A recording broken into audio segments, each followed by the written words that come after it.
All right. Hello, everyone. This is part two of our path to the Holocaust video notes. Um, if you have not started or completed part one of these video notes, please make sure you go back, finish part one, and then come back to do part two. You can't you have to do them in order because we're kind of building up in time, so you need all of the things that are in part one. So this is part two. In part two, what it's gonna focus on is we're gonna start right at the beginning of World War II and go through the end of the World War II. So this one is deals with a little more difficult subject matter, I think, than the last one did. So if any point you don't feel comfortable, feel free to stop and let me know, and we can figure something else out. But I try to include as much. Not as much, but the right amount of stuff that we should talk about, because it's really important, I think, that you guys know that these are real things, right, that happened to real people, um, and they very well, right, and again, this is my thing, right, you may be responsible for preventing something like this from happening in the future. So those who do not know history are doomed to repeat it, right? So yeah. Let's get started here. So again, going back to our key, we have Europe in the green. We have kind of our Jewish experience in the blue, and we have the path of the Germans and the Nazis in red. So when you see those slide background colors, that kind of knows, clues you off as to what goes in what spot. So we're going to start this uh, slideshow at the exact same place we saw the last slideshow, and that's the Treaty of Versailles. So we talked about some of the problems with the Treaty of Versailles and how Germans, hated the Treaty of Versailles and it really humiliated them. And now at the start, right before World War II, the treaty starts to fall apart. So here are a few different ways that the treaty falls apart. So if you see all those X's, right, these are all the different things that ways it falls apart. So for number one, in 1932, Germany and Britain and France agreed to a deal that suspends the payment of reparations, right? So they kind of say, you know what, Germany, our sanctions, our reparations were a little bit too harsh. Those penalties where you had to pay us all that money, that fine, it was too harsh. Let's suspend it. You don't have to pay it, and that gave Germany, some more money, more economic freedom. So here we go, number five. That's off our list. Um, the second one, right? So first secretly, and then after a while, not really secretly, the Germans started to rebuild their army, right? And if we look on this number four right here, they were really keen on keeping that army small. No huge weapons like tanks, aircraft, heavy artillery. Those things were were not supposed to happen, but the Germans kind of first do it secretly and then really ramp up. And they get to 500,000 soldiers, so five times what they're supposed to have by 1935. Um, and here's the second one: this territorial restriction. Remember that Germany thought they had the right to all of this different land, and they're ignoring this. This is the key thing in 1938. It's called Anschluss. I'm probably saying that wrong, but Germany annexes Austria. And when they say annex, that means they take what was the country of Austria and add it to Germany. Now, this is welcomed by Austria, right? So this is an aggressive, a military move, but it's still kind of, expanding, right? And Austria, remember, Hitler is Austrian, so the Austrians are, really all about saying, okay, that's cool. Germany, you can add us to your territory. And the final thing is League of Nations, which is our last one, doesn't really step in to stop Germany at any point, right? And also, when we talk about this treaty falling apart, remember this is key, right? Germany doesn't have a spot at the League of Nations, so that kind of has an impact on how they are and how things are. So the Germans are breaking all these treaty rules, right? And we see they're kind of, ignoring, lots of these rules. So the question that is here is, why didn't someone stop the Germans sooner? Like, why didn't someone step in? The signs were definitely there. Why didn't someone step in? And it goes to this concept of something that's called appeasement, right? So what was appeasement? So appeasement uh, is basically, if you know the definition of what exactly that, they were kind of bending over backwards to give Germany what they want, to please Germany, to say, oh, Germany, yes, that we can, stop those sanctions. I know you broke these, things to your treaty, but, it's, we can figure something out. And this person to the right here is kind of a proponent of this policy, and this is Neville Chamberlain, who's the Prime Minister in Britain. And here's the thing that you have to understand, right? Here's the thing you have to understand, right? You may say, that's weak, or that isn't the right thing, but think about it. Just so recently, so fresh in their mind, is this massive, massive event, which is World War I, and they do not want to repeat that. They do not want to repeat that. They don't want to get in conflicts with Germany, and they're trying to prevent that at all costs. Now, the way that they tried to prevent that by, appeasing Germany, right? Obviously, doesn't work, right? But that is what they're thinking, right? We can't do anything. There's nothing that we can do, you, to stop them, because we don't want another war to happen. But it does happen. So when we look at the key events of World War One, here they are, right? On September 1st, 1939, Germany invades Poland. So again, for that territory, remember they get all that territory taken from them after World War One. This part of the war is when they start to take that territory back. That territory they believe is theirs, believes belongs to Germany, and believe was taken unfairly. So they invade Poland. That's the start of World War One. 1940. So they go the other way. By then, France surrenders to Germany, and by the next year, Germany attacks the Soviet Union or Russia. Now, we'll look at a map in just 1 second, but Germany is very aggressive and extremely successful. Right at the beginning of the war, they cover a lot of territory, and they conquer a lot of territory, and they don't suffer lots of losses. And this is a quick note. They called this a blitzkrieg attack, right? They had this attack where they would load up lots of, tanks, heavy planes, and kind of really concentrate it at a one area, and they would have this really strong force, and that would be this kind of like this battering ram that would kind of go through and kind of conquer all these places again, very quickly, very little casualties, right? Here's how quickly. So if we look on the left here, this is something. This is our map that we looked at. So 1914. This is before World War One.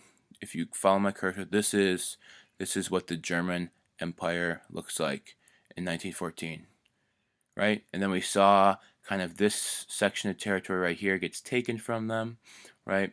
So they're trying to get that territory back. This is Austria right down here, Czechoslovakia. So this is what gets taken from them after 1914, after 1923, after the end of World War One. Now, this is in 1941 and 1942. So pay attention to this. So dark blue is Germany, right? Nazi Germany. This slightly lighter shade of dark blue is areas that the Germans have conquered. So look at this.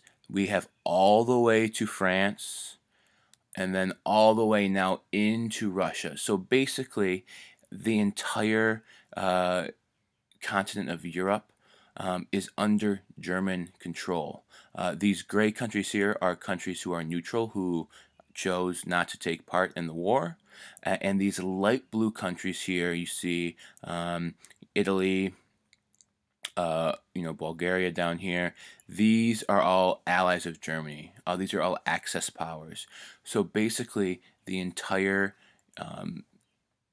continent of Europe is under German control by 1941, 1942. So think about that. In just 2 years, right, they were able to conquer and take over this massive, massive amount of land.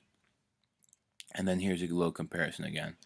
And this is a zoomed in version, right? The German Empire here, and then all of this here. So really a super quick expansion of their territory, right?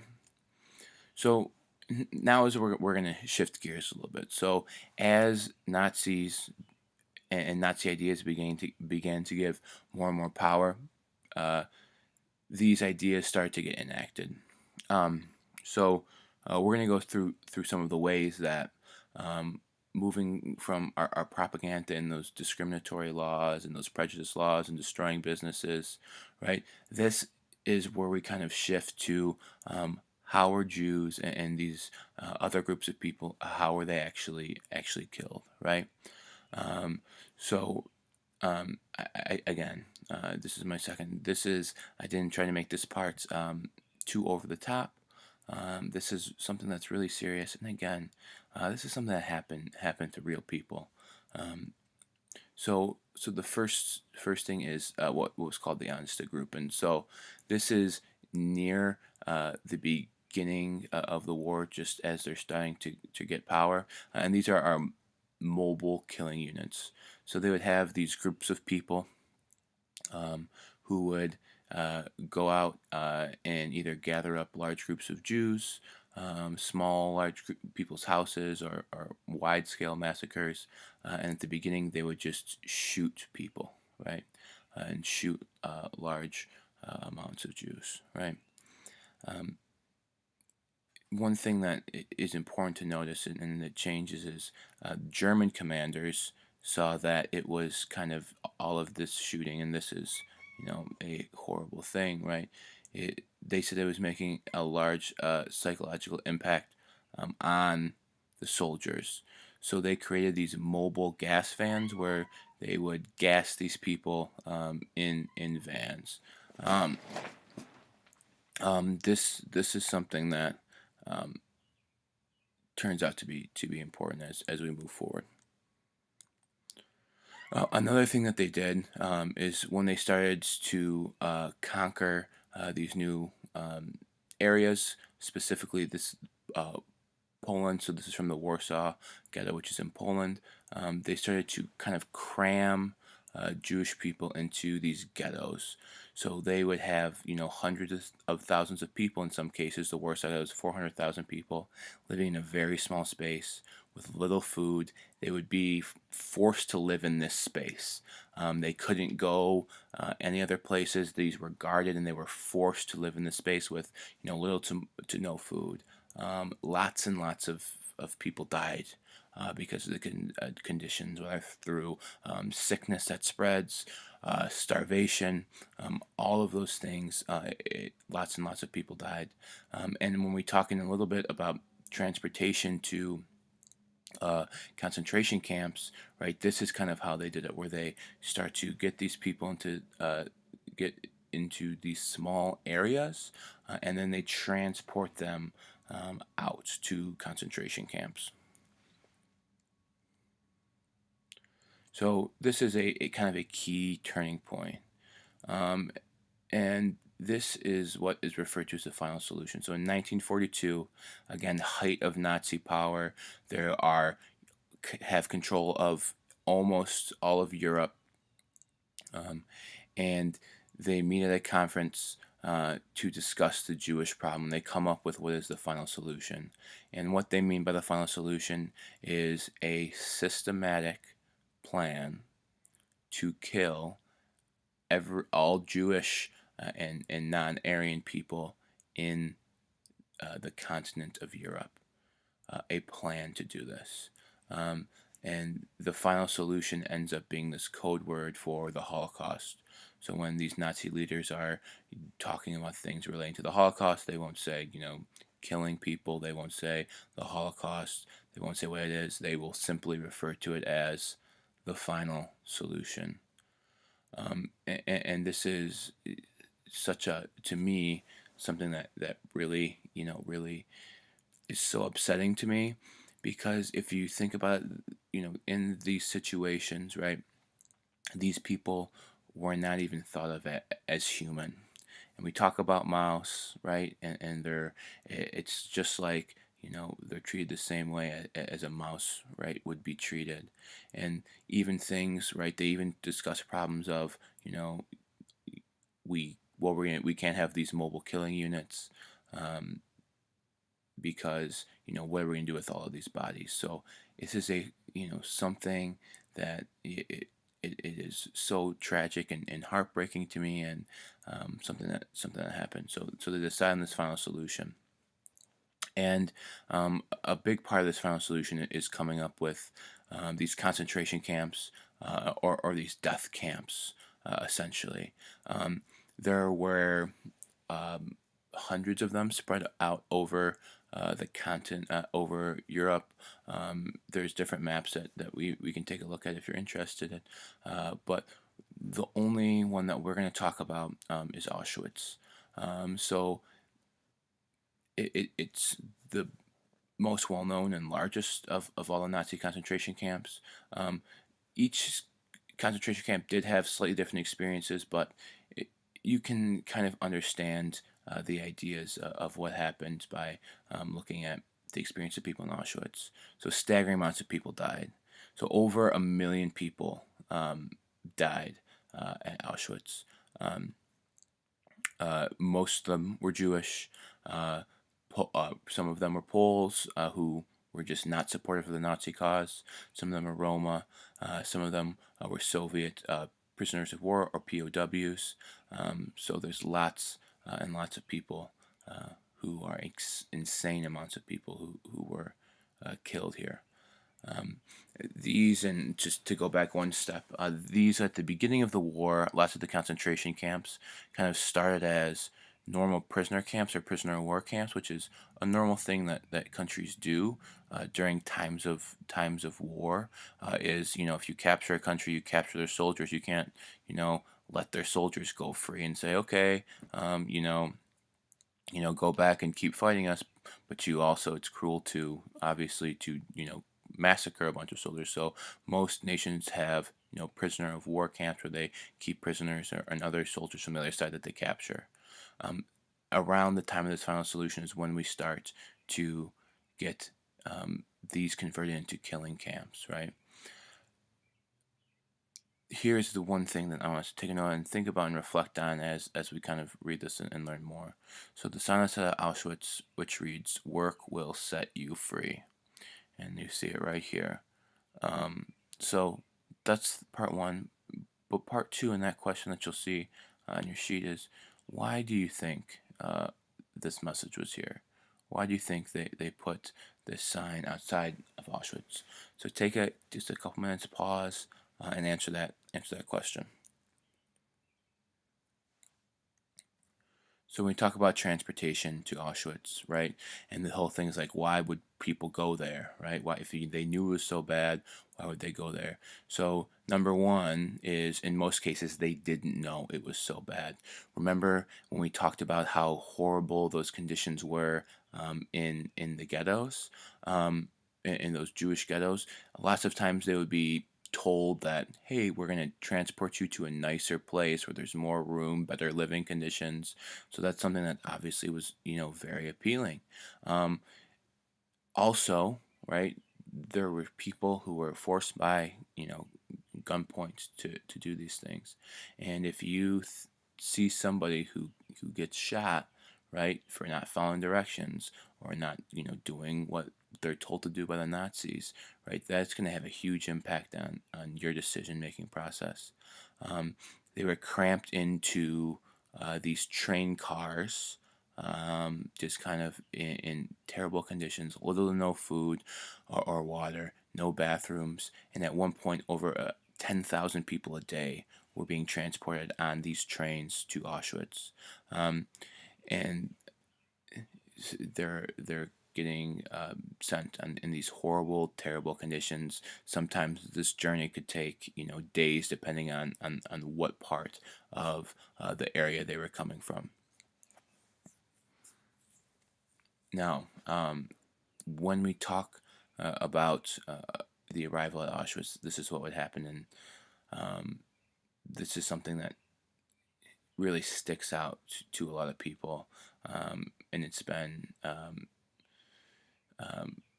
dramatized in lots of movies and portrayed different ways, and this is one of the the more horrible things of the Holocaust. So when people would arrive, there would essentially uh, be two groups that you could put in. So one group would go directly to the gas chambers, and one group would be sent uh, to work camps. So, but and obviously this is a very rough figure. This is tough to identify 100%, but 80% of the people normally would go to these gas chambers groups, and 20% of the people would go to these work camps. And for so many people and so many survivors, this is the point where they last saw their families, last saw people that they loved, last saw people that they cared about. They had no problems with, ripping siblings and families apart, or taking children from the arms of their parents. And this decision was based, only on who was able to work, right? So, in the gas chambers, this is what happened. Um, if you see here on this picture, because this picture is something that is a simple picture, but something that always really stands out to me, is this is a pile of hairbrushes. So they would, the process would be they would go to these big kind of industrial kind of chambers, and they would be asked to strip their clothes. They would be told that you guys need to take a shower, you need to bathe, you need to clean yourself before journey before after your journey before you start work. Um, and then they would get them in the chamber. They would lock the door behind them. Uh, they would gas the people in the chamber that would kill them. Then they would um, take them into a different room. They would cut off any long hair that would be used for other supplies.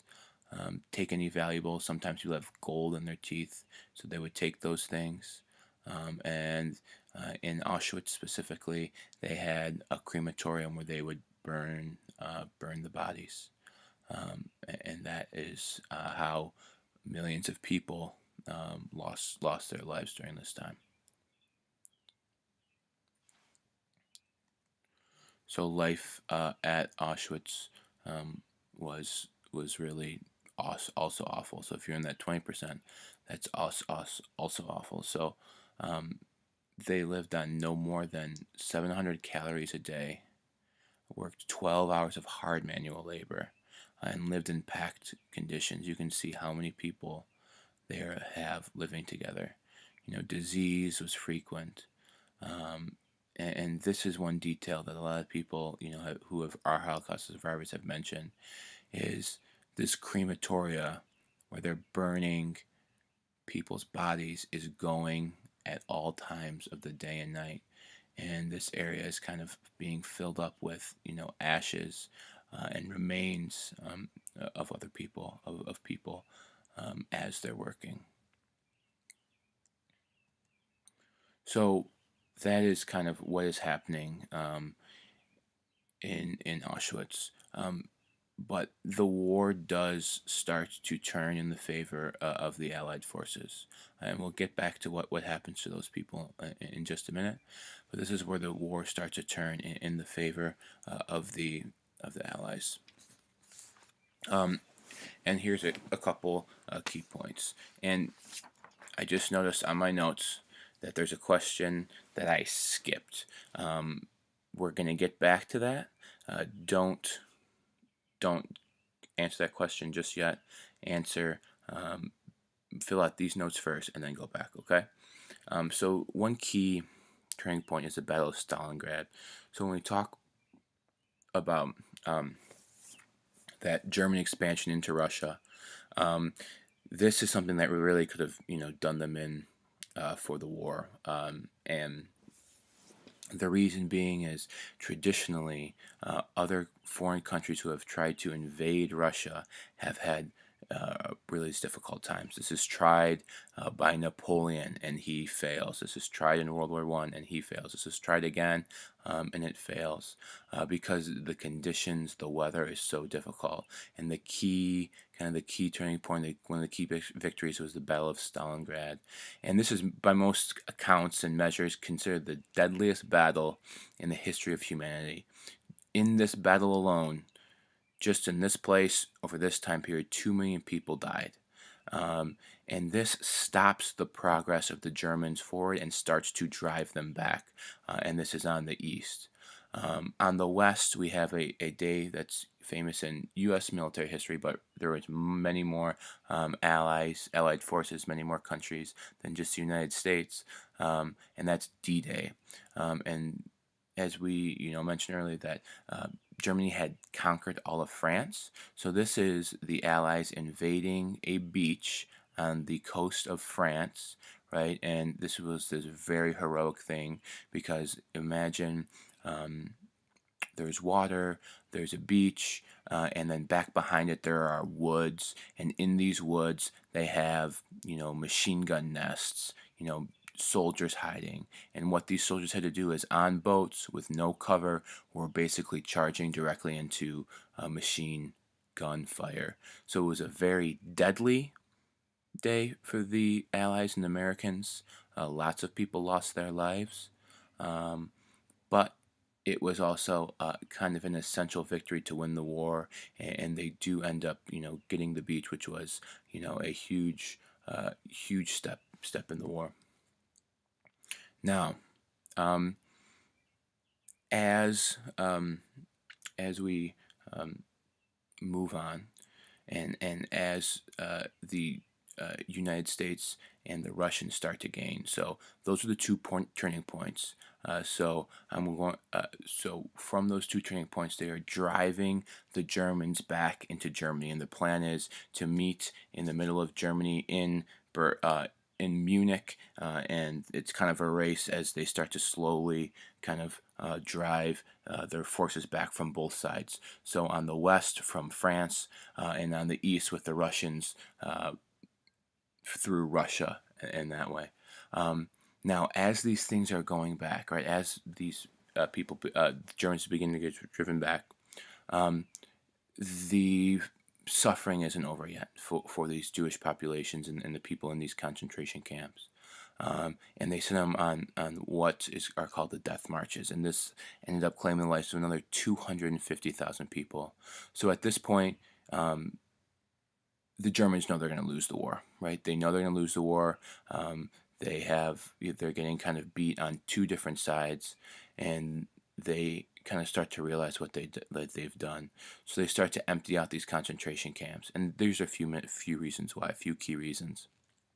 So number one, they didn't want their survivors to tell their stories and say this is what happened to us, because that would obviously is a huge you know thing, right? They don't want, they're ashamed of what they've done in some ways. Number two is they wanted the prisoners to continue working to produce goods. Um, so they turned into a workforce for Germany, making different supplies for the military, and they were something that they did not want to stop. And number three, Heinrich Himmler, who is our high-ranking Nazi official that we talked about, right, thought that these people could be used as hostages to negotiate a better plea deal, where they could hold them in some place, and they could say, hey, if we want these things if you want to save these people's lives. So these death marches, again, they're quickly trying to get these sites cleaned up, people moved back as quickly as possible. So they're moving these people back, so the conditions are terrible. They will shoot people if you can't keep up. There's no food. There's people dying from exhaustion.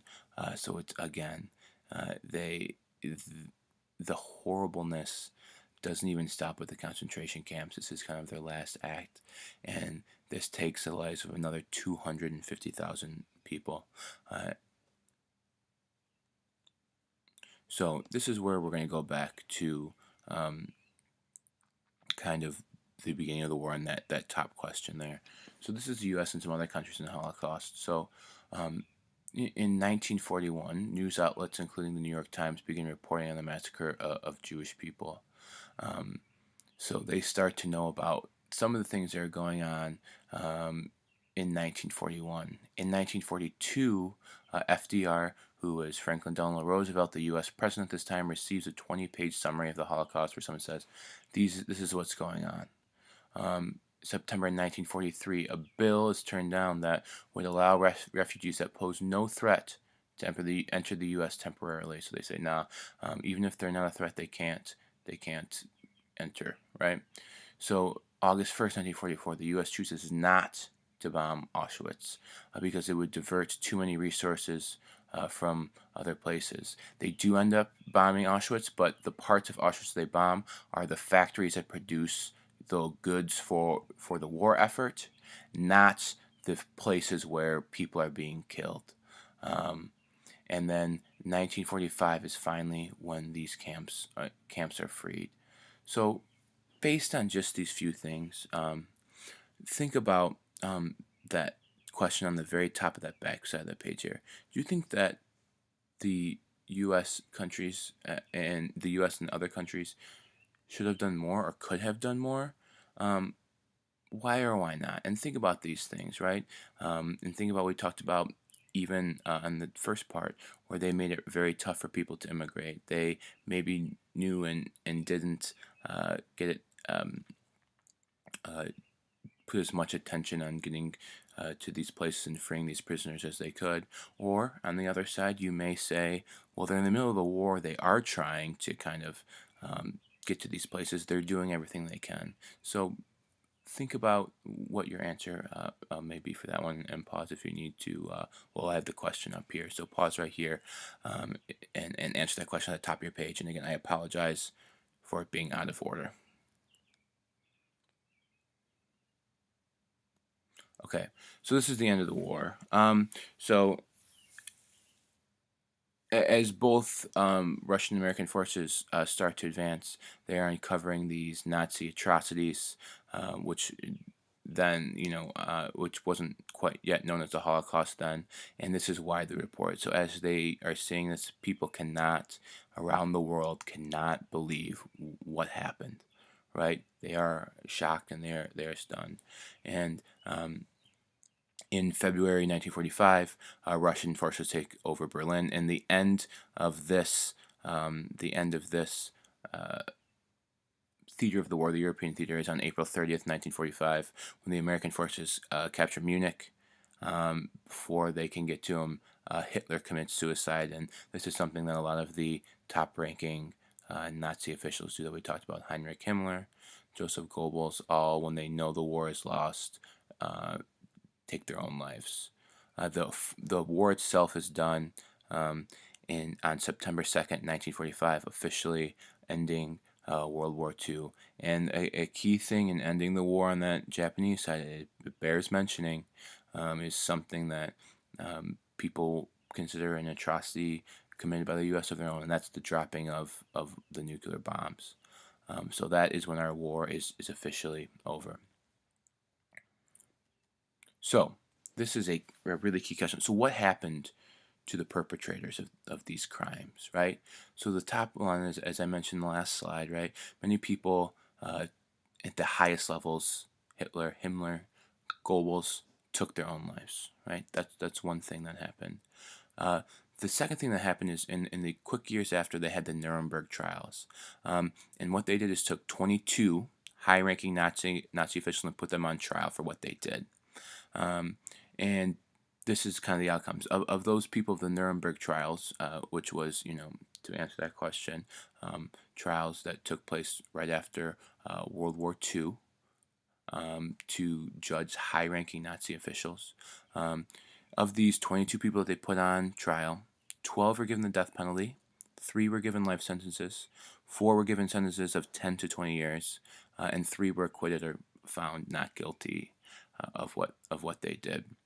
Um, and continuing, they've had different countries, United States, at national levels in Germany have had war crime trials, and the results of these trials have been mixed, and these are for lower level people. So at the Nuremberg trials were like those people at the top ends, generals, uh, all of the people who are really running the Nazi regime.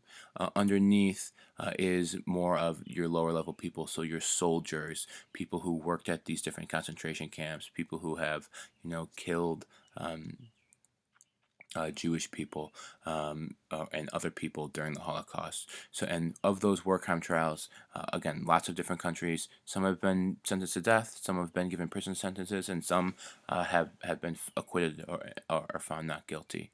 And there's been kind of criticism on both sides of this. And this is what I want us to think about. Pause and reflect for this question. So this is something that is one of, a debated thing is how much responsibility do these different people involved have? Is such an interesting and really difficult question to answer. And there's arguments on both sides. So the obvious argument is that these Nazis killed millions and millions of people, and that would not have been possible without help from all these people at these lower levels, and without organization, and without following orders. And if you look at some of these individual stories, and when people say the things that they did, they are absolutely horrifying things that they did, horrifying, terrible things that they did. The other side of the argument, and this is the side that is put forth by the people, the perpetrators, and they say this: we were following orders. If we did not follow these orders, we would die. They would kill us if we did not follow these orders. And this is kind of the thing where it's really difficult to find that correct answer. Were they following orders? How can you tell if they were following orders? Right? So I want you to reflect on this. So the people directly involved in the Holocaust, and this is even talk about all the responsibility and blame that maybe can be spread throughout even the world, I would say. Um, but where do you stand on this issue? How do you think we should deal with these people who are involved? I mean, severely punished. If you were involved, there should be a punishment, regardless of what happened. Even if you were just following orders, should be a punishment. Or understand that some of them were following orders, and we should kind of think, or some combination of both. So pause. I want a nice reflection on this one, because this is such an important question to consider. So think about it, 4 to 5 sentences, and pause.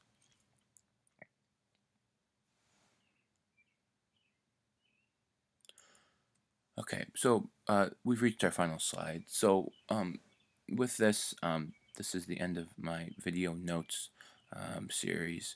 So if you could do these, this is really helpful to me. And number one, if you haven't pick just 2 of these to respond to, do you have any questions? Are there things that you would like to learn more about, or don't think I covered in enough detail? Are there any things that you are still confused about? And do you think there's anything could have done to improve this presentation? Maybe things that I missed out, maybe putting things in a different order. Whatever that may be, please let me know. Give me some feedback, because I do want to, if you have questions, I want to make sure they get answered, because this is something that's really important. If there's things that you're confused about, we'll work through this. And then again, if there's things I can do to make this better in future years, that's something that is really, really important for me. So everyone, thank you for listening. I appreciate it. And just know, right? Those who do not know history are doomed to repeat it. Um, don't be someone who thinks that this is not something to scare you, but don't be someone who thinks that there's no way this could ever happen again, because there is, right? There is a way, and that's my belief. And you may be the people who are responsible for, combating that. All right. So thank you.